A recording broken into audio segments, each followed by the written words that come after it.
गांधी जी जब गोलमेज सम्मेलन में लंदन गए थे तो उन्हें वहीं इस बात की भनक लग गई थी कि ब्रिटिश सरकार भारत में मॉर्ले मिंटो सुधार की सांप्रदायिक निर्वाचन पद्धति के आधार पर सवर्ण और असवर्ण हिंदुओं को बांटना चाहती है। गांधी जी ने उसी समय यह घोषणा कर दी थी कि अगर हिंदुओं को इस तरह विखंडित करने की कोशिश की गई तो वो इसका विरोध करने में जान की बाजी लगा देंगे। 11 मार्च 1932 को गांधी जी ने यरवदा जेल से वायसराय को पत्र लिखकर चेतावनी भी दी कि वो ऐसा कोई निर्णय लेने का प्रयत्न न करे। मैं अपने वचन पर आज भी टिका हूं। किंतु 17 अगस्त को ब्रिटिश प्रधानमंत्री मिस्टर रैमजे मैकडॉनल्ड ने अपना कुख्यात सांप्रदायिक बंटवारा घोषित कर दिया। इसमें कथित अस्पृश्यों के लिए पृथक निर्वाचन के अधिकार दिए गए थे। ये बात इतनी चालाकी से रखी गई थी कि यदि गांधी जी इसका विरोध करें तो लोगों में गलतफहमी पैदा हो जाए। किया यह गया था कि अस्पृश्यों को अनुपात से अधिक सीटें दी गई थीं। साधारण सीटों में भी प्रतियोगिता का हक दिया गया था। गांधी जी ने 18 अगस्त को ही पत्र लिखा, यदि इस निर्णय को बदला नहीं गया तो मैं 20 सितंबर से आमरण अनशन शुरू करूंगा। ब्रिटिश सरकार ने गांधी जी के इस निश्चय से विचलित हुए बिना ही सारे देश में अनशन की बात का प्रचार कर दिया ताकि लोगों में गलतफहमी फैल जाए। उस समय डॉक्टर भीमराव अंबेडकर देश के प्रसिद्ध समाजसेवी, पिछड़ी तथा दलित जातियों के उद्धारक और गरीब किसानों के हित चिंतक थे। डॉक्टर अंबेडकर को सन 1913 में बड़ौदा के महाराजा ने अमेरिका के कोलंबिया विश्वविद्यालय में राजनीति शास्त्र का अध्ययन करने भेजा था। उन्होंने सन 1916 में भारत में जाति भेद नामक प्रबंध लिखकर प्रोफेसर गोल्डेन के सामने पढ़ा। फिर उसी साल भारत की अर्थव्यवस्था पर एक प्रबंध लिखा जिस पर कोलंबिया विश्वविद्यालय ने उन्हें पीएचडी की डिग्री प्रदान की। सन 1917 में डॉक्टर अंबेडकर ने लंदन स्कूल ऑफ इकोनॉमिक्स में प्रवेश लिया। फिर सन 1918 में भारत लौटने पर वो बंबई के एक कॉलेज में अर्थशास्त्र के प्रोफेसर नियुक्त हुए। इसके बाद 1923 में डॉक्टर अंबेडकर ने बंबई में बैरिस्ट्री शुरू की। सन 1924 में उन्होंने बंबई में बहिष्कृत हितकारिणी सभा की स्थापना की। यहीं से उनके अछूतोद्धार आंदोलन का श्री गणेश हुआ। इस आंदोलन के मुख्य कार्यक्रम थे उस समय के अछूत कहे जाने वालों में शिक्षा का प्रसार करने के लिए छात्रालय की स्थापना करना, सांस्कृतिक विकास, वाचनालय तथा अभ्यास केंद्र चलाना, औद्योगिक तथा कृषि स्कूल खोलना, अस्पृश्यता निवारण के आंदोलन को गतिशील बनाना। जब लंदन में पहली गोलमेज कॉन्फ्रेंस हुई तो उसमें डॉक्टर अंबेडकर भी शामिल हुए थे। वहां उन्होंने भारत के दलित लोगों की ओर से कहा, हमारी जनसंख्या हिंदुस्तान की जनसंख्या का 5वां भाग है, लेकिन हमारे इन भाइयों की हालत गुलामों से भी बुरी है। डॉक्टर अंबेडकर ने दलितों के राजनीतिक संरक्षण के लिए एक ज्ञापन पेश किया जिसमें पृथक निर्वाचन संघ तथा सुरक्षित सीटों की मांग की गई थी। डॉक्टर अंबेडकर की यही मांग महात्मा गांधी से उनके मतभेदों का कारण बनी। 15 अगस्त 1931 को दोनों नेताओं के बीच इस विषय पर बातचीत भी हुई, पर परिणाम कुछ नहीं निकला। दूसरी गोलमेज कॉन्फ्रेंस में भी ये मतभेद बना रहा।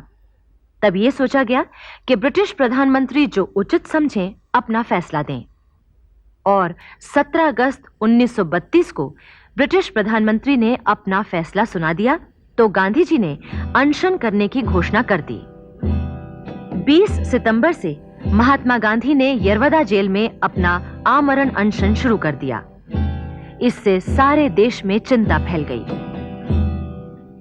जवाहरलाल नेहरू उस समय नैनी जेल में थे। गांधी जी के आमरण उपवास की खबर पाकर वो अत्यंत भावुक हो उठे थे। वो सोचने लगे, अगर बापू मर गए तो हिंदुस्तान की हालत क्या होगी और उसकी राजनीतिक प्रगति का क्या होगा। मुझे भविष्य सूना और भयंकर दिखने लगा और और जब मैं उस पर विचार करता था तो मेरे दिल में एक निराशा सी छा जाती थी। गांधी जी के आमरण अनशन की प्रतिक्रिया स्वरूप पंडित मदन मोहन मालवीय ने तत्काल पूना में एक मीटिंग बुलाई। इसमें डॉक्टर भीमराव अंबेडकर को भी बुलाया गया। अन्य नेताओं में मुकुंदराव जयकर, तेज बहादुर सप्रू और राजगोपालाचारी प्रमुख थे।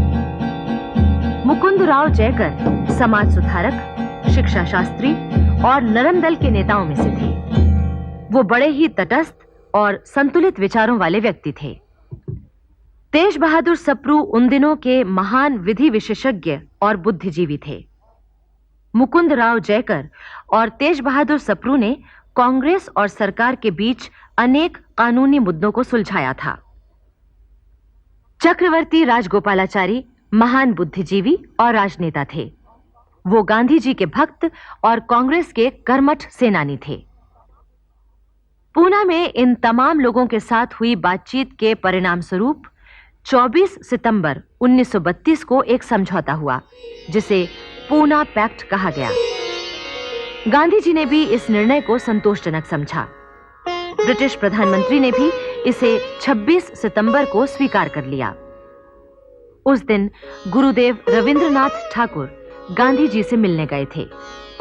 पूना पैक्ट पर ब्रिटिश प्रधानमंत्री की स्वीकृति का समाचार आने पर गांधी जी ने गुरुदेव के हाथ से नींबू पानी पीकर अपना व्रत समाप्त किया। इसके बाद महात्मा गांधी ने सरकार से अनुमति मांगी कि उन्हें अस्पृश्यता निवारण के कार्य हेतु जेल से ही हरिजन नामक पत्रिका निकालने की अनुमति दी जाए। सरकार ने उनकी ये मांग मान ली और हरिजन पत्रिका का प्रकाशन शुरू हो गया। लेकिन ब्रिटिश सरकार कांग्रेस को पूरी तरह दबा देना चाहती थी। दमन चक्र और गिरफ्तारियों का दौर अभी चल रहा था। उसे जैसे ही पता चला कि कांग्रेस अपने अगले अधिवेशन की तैयारी कर रही है, तो सबसे पहले 4 जनवरी 1933 को कांग्रेस के कार्यकारी अध्यक्ष डॉक्टर राजेंद्र प्रसाद को गिरफ्तार कर लिया। डॉक्टर राजेंद्र प्रसाद सन 1911 में कांग्रेस के सदस्य बने थे। वो गांधी जी के संपर्क में सन 1917 में आए, जब गांधी जी चंपारण में नीले गोरों द्वारा किसानों पर होने वाले अत्याचारों की जांच करने गए थे। गांधी जी ने आत्मकथा में लिखा है, ब्रिज किशोर बाबू और राजेंद्र बाबू की जोड़ी तो बेजोड़ थी। उन्होंने अपने प्रेम से मुझे ऐसा अपाहिज बना दिया कि उनके बिना मैं एक कदम भी आगे नहीं जा सकता था। और राजेंद्र बाबू पर उस दौरान गांधी जी का ऐसा प्रभाव पड़ा कि उनके जीवन और रहन सहन में क्रांतिकारी परिवर्तन हो गया। वो पूरे त्याग और समर्पण से स्वतंत्रता संग्राम में शामिल हो गए। असहयोग आंदोलन के दौरान राजेंद्र बाबू ने वकालत छोड़ दी। सन 1921 में राष्ट्रीय विद्यालय बिहार विद्यापीठ खोला, जिसका उद्घाटन गांधी जी ने किया था। सन 1922 में कांग्रेस अधिवेशन के बाद राजेंद्र बाबू कांग्रेस के महासचिव बने। इस दौरान वो कांग्रेस के रचनात्मक कार्यक्रमों का खूब प्रचार करते रहे। जब सन 1925 और 1927 में महात्मा गांधी ने बिहार का व्यापक दौरा किया, तो राजेंद्र बाबू उनके साथ रहे। जीरादेई गांव पहुंचने पर गांधी जी ने उसे राजेंद्र बाबू का जन्म स्थान होने के कारण तीर्थ स्थान कहा था। सन 1930 में नमक सत्याग्रह के दिनों में राजेंद्र बाबू बिहार कांग्रेस के अध्यक्ष थे। नमक सत्याग्रह के सिलसिले में जन जागरण लाने के लिए राजेंद्र बाबू ने अनेक स्थानों का दौरा किया, सभाएं की और सत्याग्रह के लिए लोगों को तैयार किया।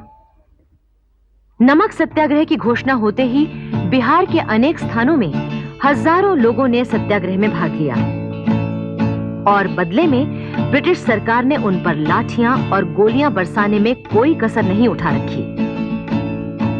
भागलपुर जिले के विहपुर नामक स्थान में पुलिस ने सत्याग्रहियों पर निर्दयता से लाठियां चलाईं। राजेंद्र बाबू और अन्य नेताओं ने इसका विरोध किया तो उन्हें भी पीटा गया।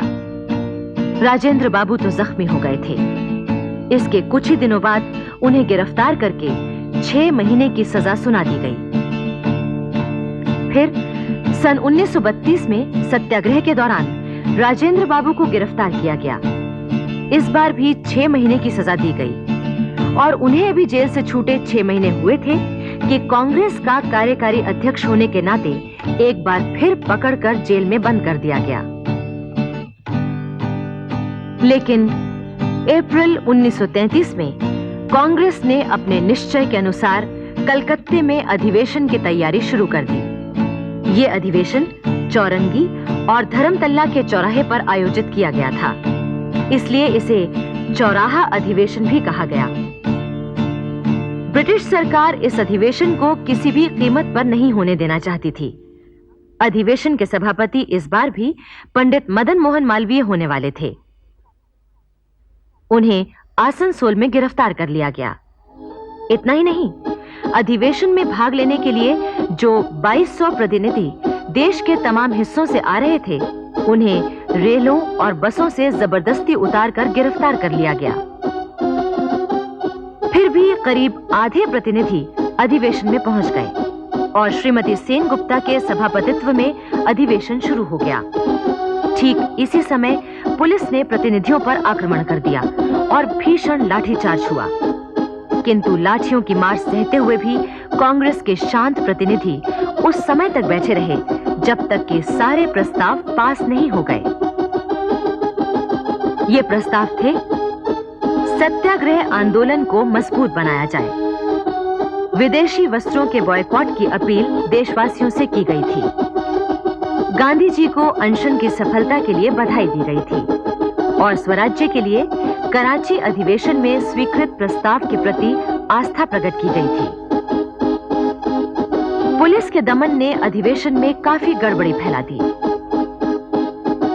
तमाम प्रतिनिधियों और श्रीमती सेनगुप्ता को गिरफ्तार करके जेल भेज दिया गया।